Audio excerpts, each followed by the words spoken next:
Like and subscribe right now, or this will be in your bed tonight.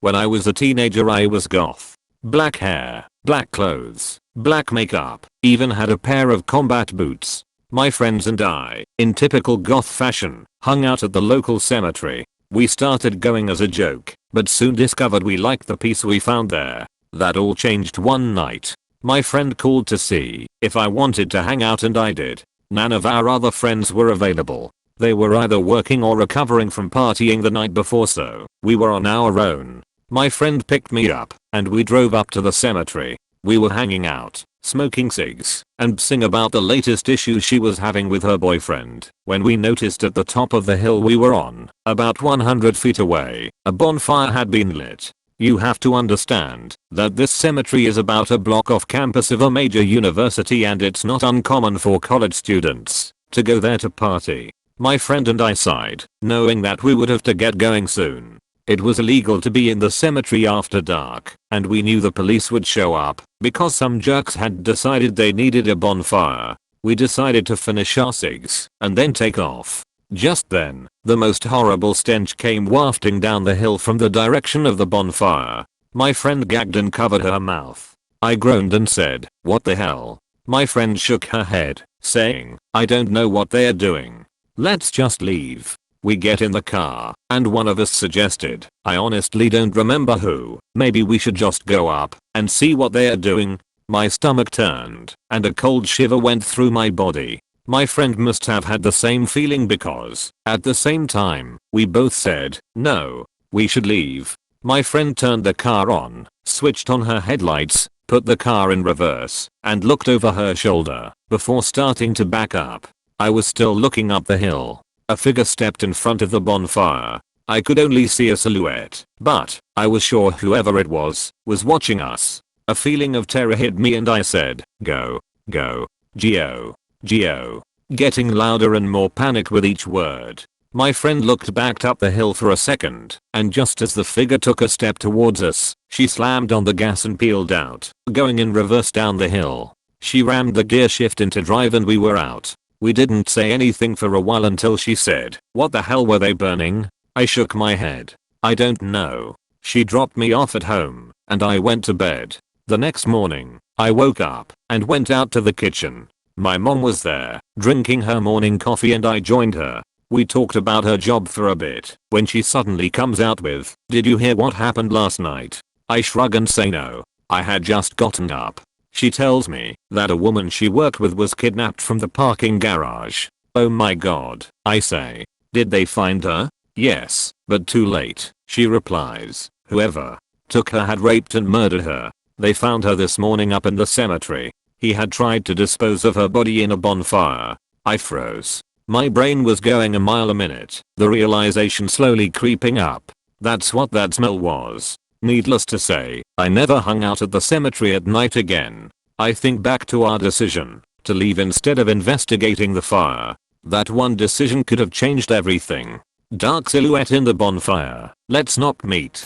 This encounter takes place several years ago in a remote part of the Australian outback. For a bit of background, I'm a pretty built, 6'2" dude, and I was around 26 years old at the time. Now, onto the story. I was on a road trip with a mate, traveling around the central Queensland outback in my old semi-reliable Nissan X-Trail. We are both science/zoology nerds, and had heard about this amazing dinosaur trail out this way, which is basically a grouping of 3 areas, Winton, Richmond, and Hughenden, that have had previous dino-bone discoveries, still have fossils as well as a seriously awesome dinosaur track with preserved foot imprints. We were staying at a place 3 hours from Winton for a couple of days, and were pretty keen to check out this trail. So we made the decision to do the 6-hour round trip in a day. We were pretty ambitious and stupid back then. We left at 9 AM the next morning, car packed with lunch, several liters of water and my trusty GPS, and off we went. It was a long drive, and halfway through my icon, decided to cock it. If any of you live in/have visited Australia in the summer, you would know it's brutally hot. So, I'm sure you can imagine the 3-hour trip there without aircon, with the eventuality of a 6-hour round trip, was hell. To make matters worse, my GPS also stopped working as the map software didn't recognize the area we were in. Luckily I had an older FedEx in my backseat, but it was pretty tough to revert to map reading when you're used to a computer screen telling you where to go. Especially given we are talking the Australian outback here, complete with dirt tracks for roads and very limited signage. But, I digress. Finally we make it to the trail and kick around there for a couple of hours. Not gonna lie, it was pretty awesome. Then decide to make the trip back as it was starting to get later in the afternoon and we didn't want to be driving back in the dark. As we're about to leave, this gnarly old guy, who appeared to be an employee of the trail company, dressed all in khaki/camouflage gear, asked us about where we were from and where we were heading. He gave me the stink eye when I was vague with the details, but my mate told him the name of the town where we were staying. He took a real liking to my mate, and he laughed when he told him about a lengthy journey in. Apparently we had taken the long route and there was a much quicker way to get back that would shave about an hour off the trip. We jumped at the directions he gave us. Ain't nobody got time for an extra hour in an aircon-less oven. All verbal, which we wrote down. Off we went on our merry way, thinking how lucky we were to have met this old dude who gave us some sweet intel on a shortcut home. But I can't deny there was definitely a creep vibe coming off him.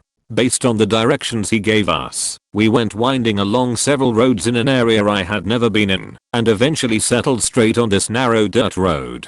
We were supposed to reach an intersection after about half an hour, take a right and continue on that road until we got to a main highway that would take us back. After an hour and a half of driving on this dirt trail, though, we still hadn't reached this intersection. I was starting to freak out a bit, thinking we'd missed the turn, but my mate was completely chilled out and was sure we'd get there eventually. I think he thought I was driving too slowly, but there are kangaroos out there, man, and those things are seriously dangerous if you hit one.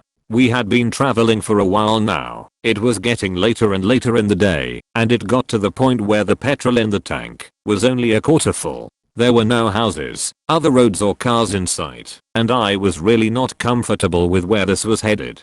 The middle of nowhere, in a remote area in the wasteland, that is the Australian outback. There weren't even any trees, only this dirt road and desolate dry bushland/shrubs as far as the eye can see. I stop the car and tell my mate to get the binoculars out of the back to take a look around in case he can see a landmark. Yes, I carried binoculars in my car, still do. He obliges and can just make out a house-like structure not too far in the distance, so we made the decision to head for that. We figured it could be a house and maybe the people would be nice enough to give us some petrol to top us up and some better directions out of there. As we neared this structure, it became apparent that it was not a house at all. We pulled up out front and see that it's an old caravan that has been burned to a shell from the inside out. It's still got 3 black and partial walls up though, so we can't see all the way in, and it looks like someone's been there recently because there are animal bones strung up all over the place and a cow skull at the entrance to the caravan.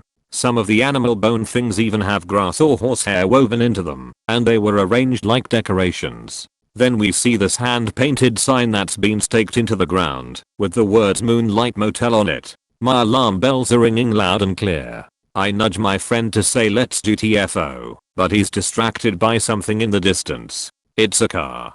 Coming in the direction we had just come from, would have been only 10 minutes behind us the entire time we were driving, but I didn't see it once. It's kicking up a ton of dust, which indicates that it's coming towards us fast. It is at this point that we both hear this creepy scratching sound coming from the burned out caravan, like someone is scratching at the wall from the inside. I move a little closer to try and see what it is, and there is a person in there peeking out at us from a hole in the damaged wall. Then, this childlike voice, that is obviously a grown man imitating a little girl, giggles and says, "Are you here to play with me?" My mate and I both look at each other and book it out of there, back to the inner sanctum of the X Trail. Just as I'm about to reverse out, the other car stops just behind my car with the high beams on. I can't see the driver, but they're in my way, so I can't reverse out from where I'm stationed. I have no choice but to drive forward and turn around that way, narrowly missing the staked motel sign.